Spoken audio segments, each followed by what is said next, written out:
কিন্তু ঠিক কোন কারণে শাপলা নিয়ে এখন পর্যন্ত একটা গণহত্যা কমিশন করা যায় নাই? তাহলে এই শাপলার রক্ত কি রক্ত বলে মনে হয় না?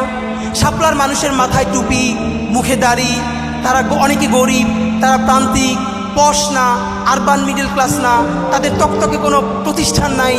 মানে এই জন্য কি সে নাগরিক হয়ে উঠতে পারে নাই? তার রক্তের কি এক ফোঁটা দাম নাই? আমরা হাজারবার, ইভেন ডক্টর ইউনূস সাহেব একবার দেখলাম জাতিসংঘকে অ্যাড্রেস করে বলছেন যে আপনারা আসেন, আপনারা এখানে শাপলা নিয়ে তদন্ত করেন। এরপরে আর কেউ কথা বলছে না। আপনাদের কাছে আমার শুধু একটা দাবি, অনেকে বলেছে যে আমরা যে ইনসাফের রাষ্ট্র বলি, ইনসাফের সমাজ যে কায়েম হচ্ছে এটা বুঝবো কিভাবে?